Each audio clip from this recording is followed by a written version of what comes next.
Hello everyone, कैसे हैं आप सभी। आई होप आप सभी ठीक होंगे। देखिए, जो आज का हमारा टॉपिक है ये लोक नीति है और ये आपके लोक प्रशासन वाली जो बुक है पब्लिक एडमिनिस्ट्रेशन उसमें से लिया गया है और ये पॉलिटिकल साइंस ऑनर्स वालों का 3rd ईयर का बुक है।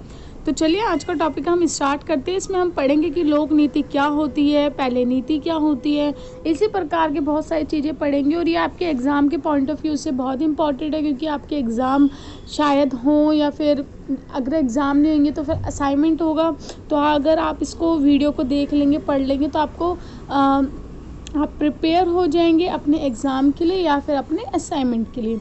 तो चलिए आज का टॉपिक हम स्टार्ट करते हैं। पहले लिखा है नीति का अर्थ। देखिए, हम जानेंगे कि नीति का अर्थ क्या होता है। तो इसमें बताया गया है, बोले नीति का अर्थ होता है निर्णय करना।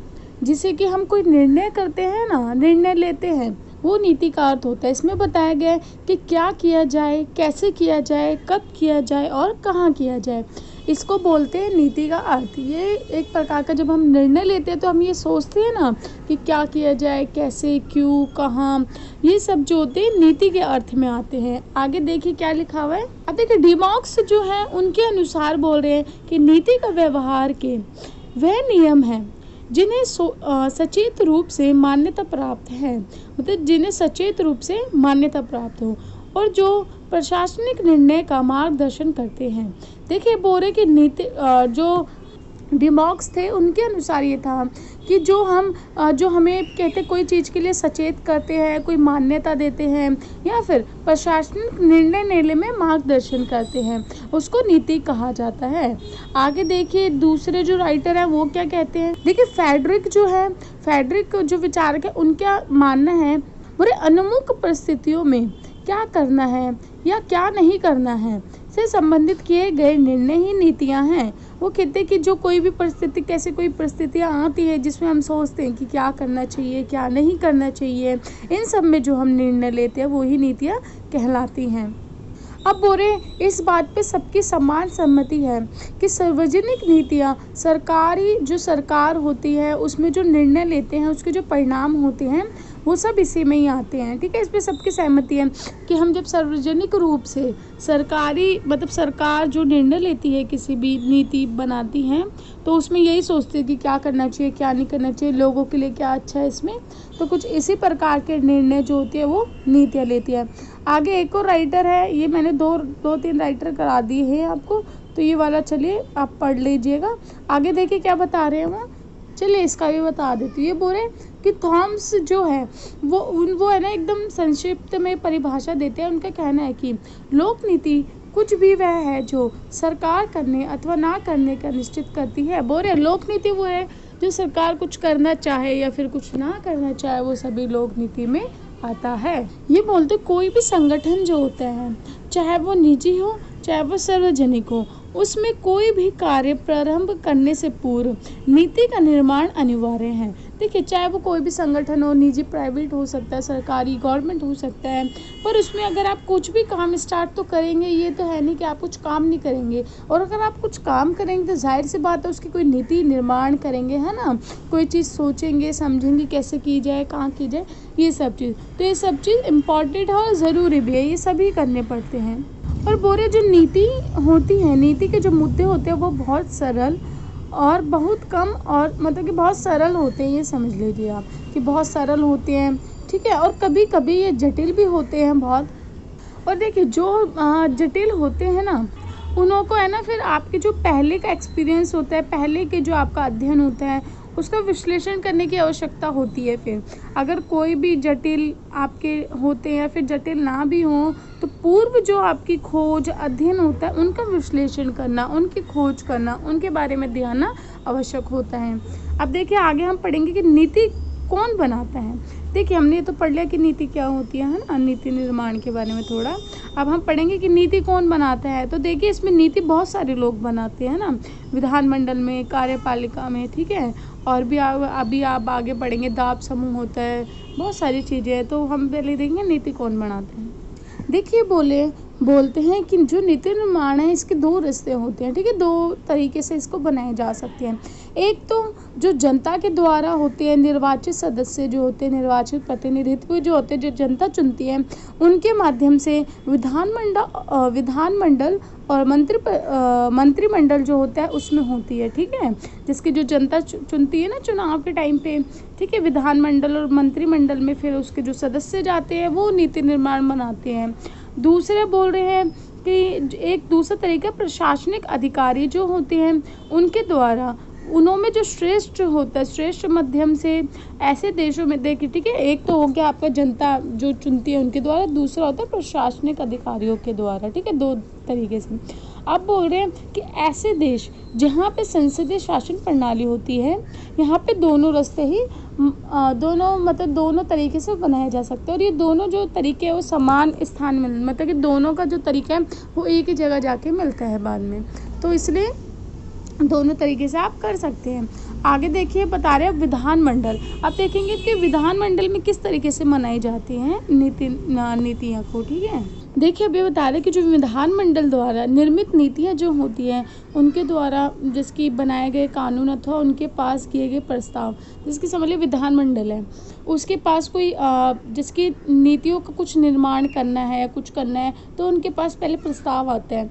उस प्रस्ताव के द्वारा वो क्या करते हैं, उन लक्ष्यों को निर्धारित करते हैं कि अच्छा ये चीज़ है, ये चीज़ नहीं करनी चाहिए। उसके बाद वो प्रशासन, मतलब कि जिसका अनुसरण प्रशासन करता है, ठीक है, फिर वो उस प्रस्ताव को क्या करते हैं आगे कि, ठीक है, उस प्रस्ताव को पारित करते हैं या फिर उसको इसकी नीतियाँ बनाते हैं, ठीक है, विधानमंडल के जो होते हैं। अब देखिए बता रहे कि आधुनिक समय में क्या है कि आधुनिक समय की परिस्थितियों में राज्य के जो कार्य का क्षेत्र वो बहुत विस्तृत हो गया, बहुत ज़्यादा बढ़ गया है, जिससे कि क्या होता है कि अधिक कार्य इतने तकनीकी बन गए हैं कि विधानमंडल अपनी नीतियों का मुख्य लक्ष्यों तक सीमित नहीं है, मतलब सीमित नहीं रख सकता, ठीक है, मतलब सीमित रहता है अपनी चीज़ों तक, ठीक है। देखिए जो विधानमंडल के कार्य हम बहुत ज़्यादा बढ़ गए हैं, तो क्या होता है कि अपने जो नीति होती है उनको सीमित कर रखा है, और जो बाकी शेष कार्य बच जाते हैं थोड़े बहुत, वो उनको को क्या करता है, वो प्रशासन पे छोड़ देता है, उससे तो प्रशासन करेगा अभी ये कार्य, ठीक है।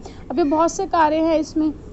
अभी बोल रहे कि आज के समय में क्या हुआ है कि जो विधानमंडल की शक्ति है ना वो अब उसके हाथों से निकल के कार्यकारी के हाथों में चली गई हैं। पूरे विधानमंडल द्वारा नीति निर्माण शक्ति केवल संवैधानिक दृष्टि से सत्य है, ना कि व्यवहारिक, मतलब कि ये बोल रहे कि देखिए आप बोलेंगे कि जो विधानमंडल की जो शक्तियाँ हैं वो जो संवैधानिक रूप से हम बोलते हैं ना ऊपर यहाँ ये इसके पास है, परंतु वो उसके पास नहीं है, जिसके हम बोलते हैं राष्ट्रपति के पास सारी शक्तियाँ हैं, उसके हाथ में पूरा फर्स्ट वो होता है, बहुत सारी चीज़ें तो ऐसे होते हैं, पर प्रधानमंत्री सब करते हैं। तो वो ये बोल रहे हैं कि जो विधानमंडल की शक्ति है वो संवैधानिक रूप से, व्यवहारिक रूप से उसके पास नहीं है, वो कहाँ चल गई, कार्यकारी जो होता है उनके पास चल गई हैं। अब बोल रहे ऐसा क्यों हुआ है, देखिए जब विधानमंडल होता है, जो राज्य होते हैं उसमें जो मंत्री बनते हैं, ठीक है, जो मंत्री बनते हैं या फिर वहाँ के जो मुख्यमंत्री बनते हैं, उनके पास सारी शक्तियाँ चल जाती हैं। अब देखिए अब वहाँ पे अब कोई मुख्यमंत्री जीतता है किसी राज्य में, तो वो उसके पास सारी शक्तियाँ चल जाएंगी, उसके जो मंत्री होंगे उनके पास चल जाएंगे। तो विधानमंडल में क्या होता है कि एक दाब बन जाता है, ठीक है, उनके ऊपर दबाव बन जाता है एक मंत्री परिषद के, इन सब चीज़ों के, और जिसके कारण कि वो सब निर्णय लेते हैं और वो इन्हों पे थोप देते हैं, और फिर ये कुछ नहीं कर सकते, फिर वो हाँ कर देते हैं, क्योंकि फिर उनका सत्तारूढ़ और जो सत्तारूढ़ पार्टियां होती हैं जो बहुत टाइम से चले आ रही हैं, उनका बहुत दबदबा होता है विधानमंडल के ऊपर, और फिर वो अपनी नीतियाँ बनाते हैं और उसको पारित करते हैं, ठीक है। अब आगे हम पढ़ेंगे कि कार्यकारिणी संसद व्यवस्था में पढ़ेंगे, ठीक है, कि संसद व्यवस्था में जो कार्य करनी है उसका क्या रोल है या फिर वो किस तरीके से बनाते हैं। देखिए अब इसमें बता जो कार्यकारिणी का अर्थ है वास्तविक कार्यकारी है, ठीक है, कार्यकारी बुरे अथवा मंत्रिमंडल माना जाता है, बुरे ना कि वैधानिक अथवा नामात्र कार्यकारी जो राष्ट्रपति अथवा राजा होते हैं। मंत्रिमंडल ही राज्य में सर्वोच्च नीति निर्माण करते हैं। देखिए ये बोल रहे हैं अब जो कार्यकारिणी में है क्या कहते हैं, ये भी एक वैधानिक है, परंतु वास्तविक क्या है मंत्रिमंडल जो इसमें है। तो जैसे कि राष्ट्रपति और राजा कुछ नहीं करते हैं, उसकी मंत्रिपरिषद करते हैं, उसी प्रकार से इसमें मंत्रिमंडल जो होता है वही सर्वोच्च नीति निर्माण करते हैं। अब बोले नीति निर्माण किस प्रकार से, चाहे वह आर्थिक हो, राजनीतिक हो, विदेशी हो, जो भी हो, इन सब से संबंधित कौन करता है, मंत्रिमंडल में ये नीतियाँ निर्माण की जाती हैं। ठीक है, मंत्रिमंडल जो होते हैं। आगे बता रहे हैं विधानमंडल में क्या होता है, इसको स्वीकृति के लिए पेश किया जाता है। उसके बाद मंत्रिमंडल के भीतर ही नीति निर्माण पर सब अधिक प्रभाव होता है। ठीक है, और इसका सबसे अधिक प्रभाव किसका होता है, प्रधानमंत्री का होता है, क्योंकि वही इस निर्माण करता है। ठीक है, आपको पता है ना, मंत्रिमंडल जो होता है वो प्रधानमंत्री निर्माण करता है, अपने मंत्रियों के चुनाव भी वही करता है। तो बोल रहे हैं कि मंत्रिमंडल सब कार्य करता है, उसका जो उस पर जो अधिक प्रभाव होता है प्रधानमंत्री का होता है। और इसमें ये बता रहा है कि बैठक होती है इसमें जो, ठीक है, किन किन विषयों पे विचार करना है, ये भी प्रधानमंत्री के ही मतलब होते हैं। हाँ, इन विषयों पे विचार करना है, इन विषयों को लेना चाहिए, इन विषयों को हटा देना चाहिए, ये जो होते हैं सब चीज़ कौन करता है, प्रधानमंत्री करता है। वही सारा लेखा जो का अपने पास रखता है, इनका घोषणा ये सब वही करता है। आगे देखिए, आगे क्या बता रहे हैं। अब देखिए जो नीचे यह लिखा है, ये अमेरिका के बारे में लिखा है। ठीक है, अध्यादेश जो होते हैं वहाँ के बारे में लिखा है। तो अमेरिका बोल रहे कभी कभी जो राष्ट्रपति, देखिए क्या होता है, राष्ट्रपति का बहुत दबदबा है अमेरिका में। आपको सभी को पता है कि राष्ट्रपति वहाँ का प्रमुख माना जाता है सब कुछ। तो देखिए राष्ट्रपति जो बोलता है वही होता है वहाँ पे, है ना। परंतु कभी कभी क्या होता है कि राष्ट्रपति द्वारा भेजे गए प्रस्ताव को भी रद्द कर दिया जाता है। ठीक है, क्यों कर दिया जाता है, ताकि उस पर नियंत्रण रखा जा सके, उस पर रोक लगाई जा सके, नियंत्रण रखा जा सके, इसलिए। परंतु इसका मतलब ये नहीं कि राष्ट्रपति के विरुद्ध में है वो, ऐसा कुछ भी नहीं है। ये है कि राष्ट्रपति बहुत बहुत ज़्यादा रूप से स्वतंत्र है, जैसे कि विदेश नीतियों में बहुत ज़्यादा स्वतंत्र है। ठीक है, और जो व्यवहारिक स्वतंत्रता उसको बहुत ज़्यादा मिली है सब। तो ये राष्ट्रपति अमेरिका के बारे में बताया गया है, जो यहाँ से लिखा है कभी कभी राष्ट्रपति द्वारा भेजा है। ठीक है, आगे देखिए न्यायपालिका के बारे में हम पढ़ेंगे कि न्यायपालिका में किस प्रकार से नीति निर्माण होती है, किस तरीके से कराई जाती है। देखिए बोलते जो न्यायपालिका का कार्य क्या होता है, इसका सिंपल सा कार्य है कि न्याय देना लोगों को, और जो भी कोई मुद्दे उठते हैं उनको समाधान करना। ठीक है, विधानमंडल द्वारा बनाए गए कानूनों की व्याख्या करना, उनको लागू करना, ये सब बता रहे न्यायपालिका का। परंतु ये बोले कि ये जो नीति निर्माण के कार्य ये न्यायपालिका से दूर रखे गए हैं। परंतु देखिए क्या होता है कि परंतु जो संयुक्त राष्ट्र अमेरिका और भारत जैसे देश है जहाँ पे न्यायिक पुनर्लोकन का अधिकार प्राप्त है, तो यहाँ पे क्या होते हैं, यहाँ पे जो नीति निर्माण के महत्वपूर्ण भूमिका होती है, जिसकी न्यायिक पुनर्लोकन न्यायपालिका को दी गई शक्तियाँ हैं। ठीक है, वह शक्तियाँ हैं, क्योंकि देखिए इसमें क्या होता है, क्योंकि संविधानता होती है उस पर विचार करती है। ठीक है, और जो संविधान में जो धाराएं हैं उनके अनुकूल सब कार्य होने चाहिए। अगर उनके अनुकूल नहीं है, उससे अलग है, तो उसको अवैध घोषित कर देती है। और जो न्यायालय होते हैं, ये सरकार के कार्यों की सीमा क्या है वो बताता है, उसको निर्धारित करता है। कानूनी या संवैधानिक कर्तव्यों को निभाने के लिए इसे क्या करना चाहिए बताता है, सकारात्मक भूमिका निभाता है। पूरे न्यायालय में जो सार्वजनिक नीतियाँ होती है उसको प्रभावित किया जाता है, आर्थिक सामाजिक कल्याण इन सबसे। तो देखिए जो न्यायालय है वो क्या करते हैं, वो कानूनों की, संविधान की, इन सब की रक्षा करता है। और अगर कोई भी कार्य ऐसा करती है सरकार जो इन सब के विरुद्ध में होता है, तो उसको अवैध घोषित कर देती है। बोले जो राजनीतिक दल है ये बहुत महत्वपूर्ण भूमिका निभाता है वर्तमान में और लोकतांत्रिक देशों में भी। क्यों, क्योंकि देखिए जो ये राजनीतिक दल होता है ये बहुत सारे महत्वपूर्ण, जैसे कि बहुत सारे वादे करते हैं जनता से कि हम ये करेंगे वो करेंगे। आप सभी को पता है कितने ज़्यादा राजनीतिक दल है, तो ये सब वादे करते हैं कि हम ऐसा कर देंगे, अच्छा करेंगे, पानी मुफ्त कर देंगे, या बहुत सारी चीज़ें बोलते हैं ना कि हम यहाँ से गरीबी को हटा देंगे, या फिर जो भी है ये सब चीज़ बोलते हैं। तो ये वादे करते हैं चुनाव से पहले, और ये इसलिए करते ताकि ये सत्ता में आ सके, सरकार बना सके, जीत सकें। तो ये जब जीत जाते फिर ये सब कार्य करते या नहीं करते, तो इनों के ऊपर है, कुछ कार्य करते भी हैं। तो ये इसलिए बता रहे हैं। और फिर ये विधानमंडल में जो सबसे ज़्यादा बहुमत प्राप्त करता है वही सरकार बनाता है। ठीक है, और फिर लोक नीतियों का निर्माण भी करता है, और वो वचनबद्ध होता है अपने सब कार्यों के लिए। तो ये बता रहे कि राजनीतिक दल किस प्रकार से बनाते हैं। अब हम पढ़ेंगे दबाव समूह। देखिए बोले कि दबाव समूह को हित समूह भी कहते हैं। ठीक है, ये बोले कि बोले जो दबाव समूह होते हैं इनका एक सामान्य हित होता है और ये औपचारिक रूप से होते हैं। और देखिए सत्ता में बिना आए सरकार की जो नीतियाँ होती हैं, जो नीति निर्माण होती है उसको बहुत प्रभावित कर देते हैं।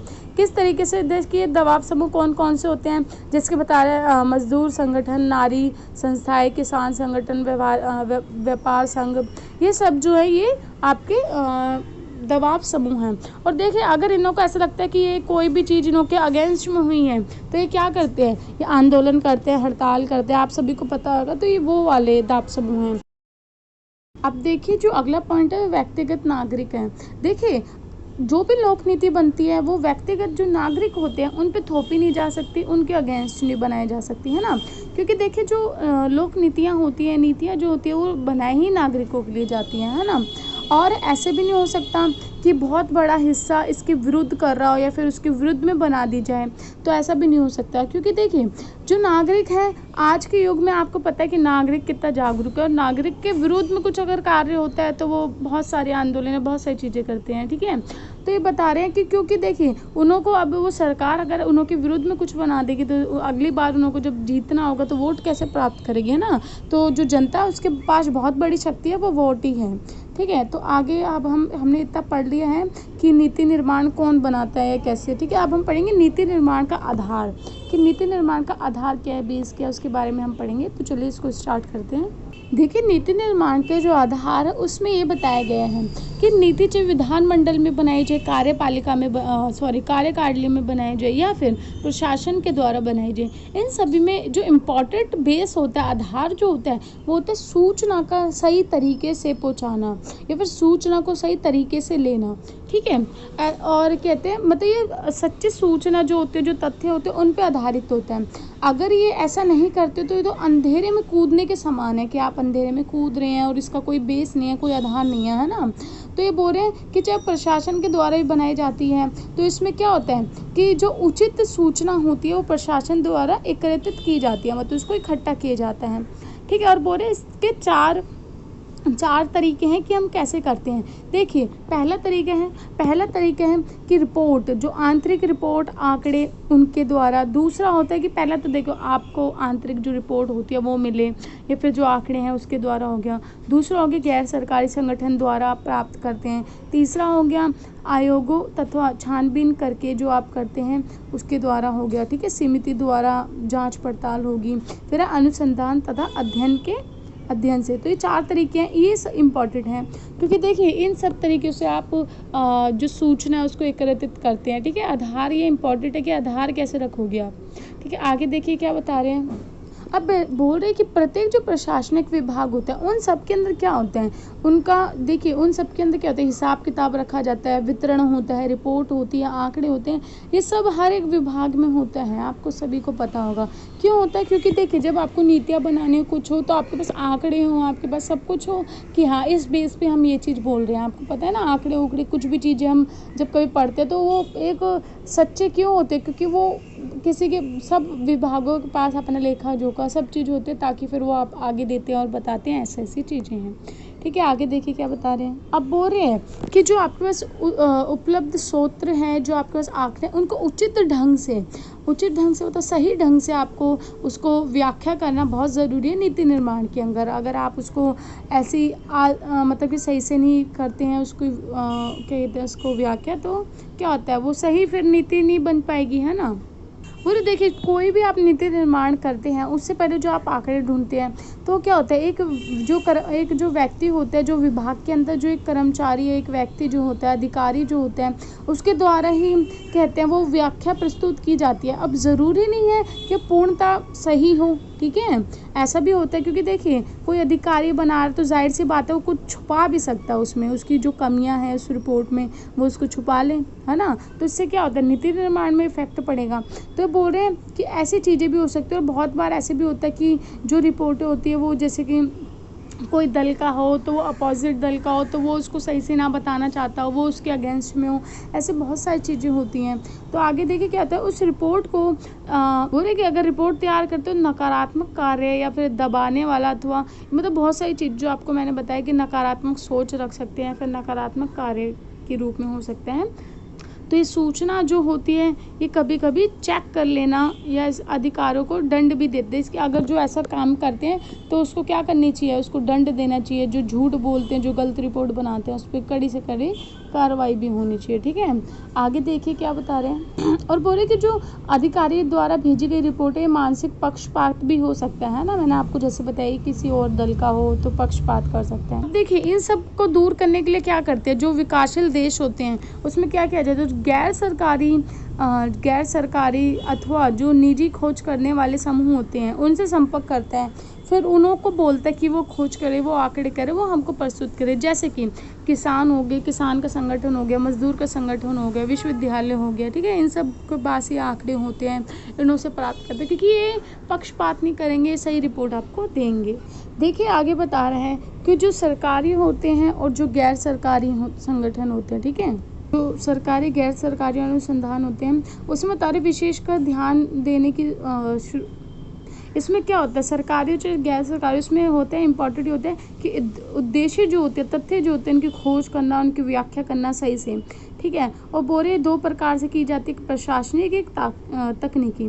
तो बोरे प्रशासनिक अनुसंधान का मुख्य संबंध संगठन होता है, कार्यविधि होती है। ठीक है, इन सब समस्याओं के साथ होता है, परंतु अपेक्षित जो बोरे अभी आरंभ हुआ है उसमें क्या, संयुक्त राज्य अमेरिका में बोरे प्रारंभ 1904 में बोरे की न्यूयॉर्क नगर पालिका अनुसंधान ब्यूरो की स्थापना हुई, जिसमें क्या किया गया, बोरे इसमें प्रशासन सूचना प्रसार केंद्र है। ठीक है, और ये गैर सरकारी अनुसंधान में क्या होता है, संगठनों में सरकार द्वारा भी की जो संगठन के इनकी स्थापना हुई है, जिसमें कि बजट ब्यूरो, प्रशासनिक, इन सब चीज़ों से संबंधित होता है। ठीक है, देखिए जो पैराग्राफ है बहुत इजी सा ही आप पढ़ सकते हैं, क्योंकि इसमें सन जो है ये आपको याद करने पड़ेंगे, और कौन कौन सी यूनिवर्सिटी कब किसने क्या स्थापना की, ये सब चीज़ें।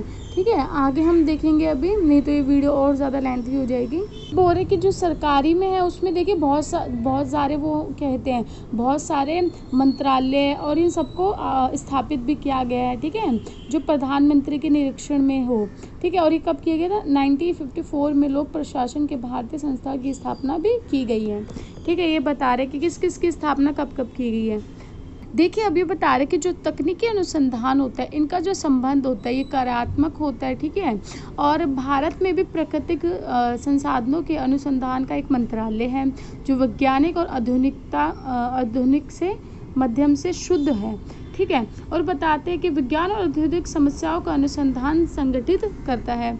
इसमें देखिए कौन कौन सी प्रयोगशालाएं आती हैं, जैसे कि विभिन्न क्षेत्र, जैसे दवाइयाँ, खाद, टेक्नोलॉजी, ठीक है, रासायनिक द्रव, खाद, खदान, नमक, इंजीनियरिंग, ये बहुत सारी चीज़ें जो हैं ये इसमें आती है, जैसे कि अणु ऊर्जा, ये सब मंत्रालय भी आपके इसमें आते हैं, विकास के अनुसंधान का कार्य करते हैं। ठीक है, इसी प्रकार से जहाँ भी आवश्यक होती है अन्य विभाग, मंत्रालय, अनुसंधान करने वाली इकाइयाँ है। ठीक है, ये सब इसमें बताया गया है कि क्या क्या चीज़ें जो तकनीकी में आती है और भारत में कौन कौन सी है।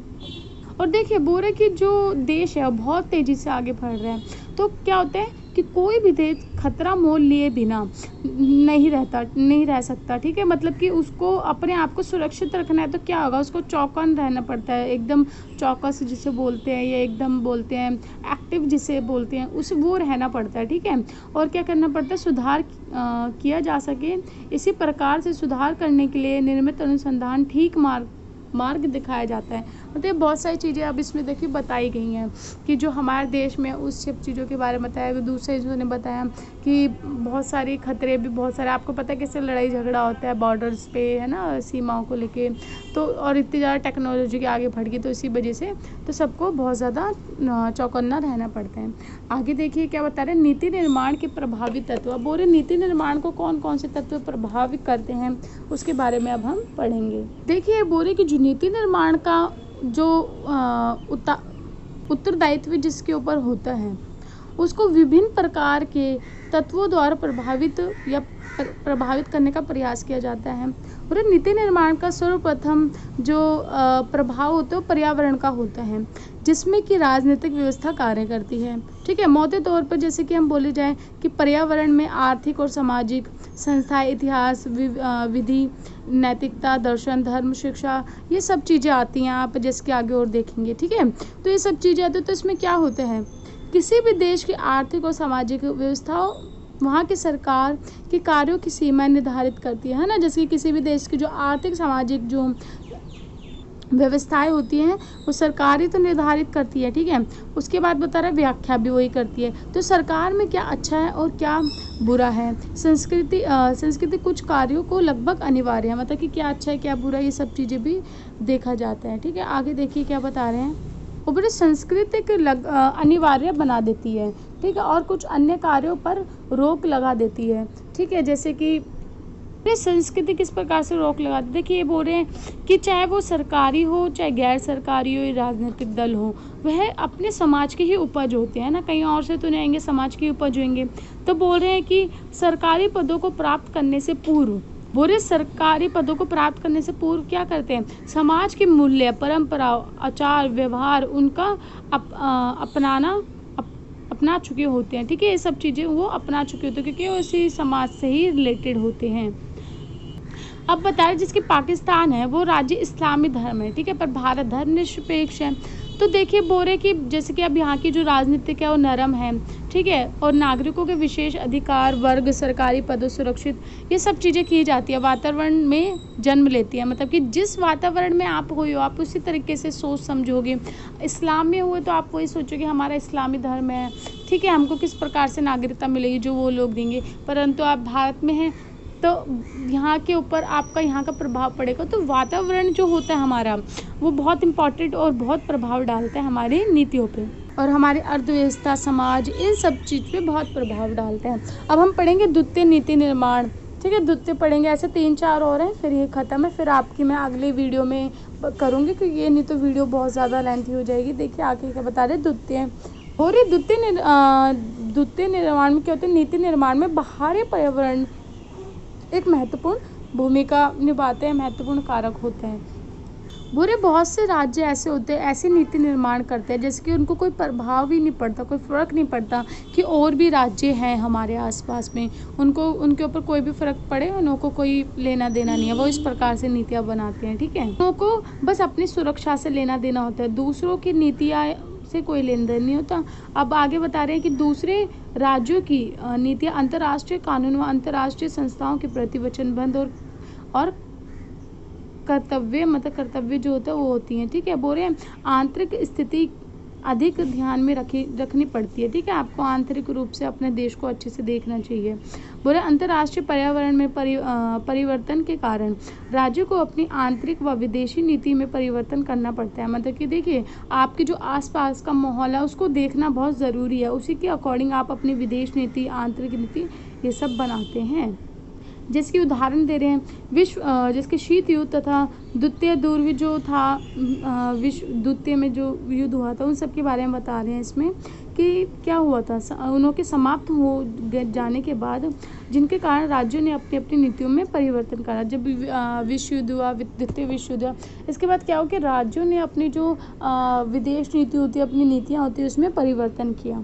अब तृतीय क्या बता रहे हैं, आधुनिक समय के विचार, पूरे आधुनिक समय के अकॉर्डिंग भी अपनी जो नीतियाँ होती हैं उनको किस प्रकार से प्रभावित हुई हैं। अब पूरे आधुनिक समय में क्या हुआ, बहुत सारी विचारधाराएं हैं जैसे कि उदारवाद, राष्ट्रवाद, फासीवाद, साम्यवाद, इन सब विचारधाराओं में क्या हुआ कि सरकार की जो नीतियाँ होती हैं ये प्रभावित हुई हैं, ठीक है। जिस विचारधारा के लोग जैसे जहाँ रहेंगे उसके अकॉर्डिंग सरकार की जो नीतियाँ होती हैं उसको प्रभावित हो जाती हैं वो, ठीक है। आगे देखिए जो चतुर्थी है, मतलब जो फोर्थ पे है, उसमें क्या होता है राजनीतिक नेताओं का, मतलब राजनीतिक नेताओं के द्वारा नीति कैसे इफेक्ट होती है, कैसे प्रभावित होती है वो पढ़ते हैं। इसमें देखिए बता रहे हैं कि बहुत सारे नेता होते हैं जिनके द्वारा नीति निर्माण इफेक्ट होती है, जैसे कि नेहरू जी थे, ठीक है, और क्या कहते हैं आपके गांधी जी हो गए, प्रधानमंत्री जो होते हैं इन्हों के द्वारा भी आपकी नीति निर्माण इफेक्ट होती है, किस प्रकार की सोच रखते हैं, कैसे उनको अपने देश को आगे बढ़ाना उस प्रकार से। अब पूरे राजनीतिक दलों के द्वारा भी नीति निर्माण इफेक्टेड होती है। मैंने आपको ये सब ऊपर पढ़ा दिए, सेम ही वही है। छठे में है कि नीति निर्माण नौकरशाही से बहुत ज़्यादा इफेक्ट होती है ना, नौकरशाही जो सरकारी कर्मचारी है उनसे भी। और बोल रहे कि विधानमंडल जो सरकारी संसदीय होती है उनके द्वारा भी इफेक्ट होती है, ठीक है। ये सब हमने पढ़ा कि नीति निर्माण किस किस द्वारा इफेक्ट होती है, मैंने आपको ऊपर भी अभी पढ़ाया था तो इसलिए इसको ज़्यादा एक्सप्लेन नहीं करा, 3-4 पॉइंट को। तो देखिए आज हमने पढ़ा कि नीति निर्माण क्या होता है ये सब, इसका हम दूसरा पार्ट भी बनाएंगे क्योंकि इसमें पूरा नहीं हो पाएगा और लेंथी हो जाएगी ज़्यादा वीडियो। सो आई होप आपको ये वीडियो पसंद आई हो, अच्छी लगी हो तो लाइक शेयर सब्सक्राइब ज़रूर कीजिए। देखिए आप अगर लाइक शेयर सब्सक्राइब करेंगे तो मेरे को अच्छा लगेगा, फिर मैं और बनाऊँगी। और अगर कोई देखेगा नहीं, कोई लाइक शेयर नहीं होगा तो फिर मेरे को लगेगा कोई देख ही नहीं रहा तो किस लिए बना हो ना। क्योंकि देखिए इसमें मेरे को मेहनत बहुत लगती है बनाने के लिए, तो है नहीं कि ऐसे ही बना दिया, उठा के समझा दिया, पूरे नोट्स बनाने पड़ते हैं। ठीक है, तो आज हमने पढ़ा, अब हम इसका कल दूसरा पार्ट लाएंगे कि दूसरा पार्ट के, क्योंकि चैप्टर ही आपका बहुत लेंथी है। सो बाय बाय, थैंक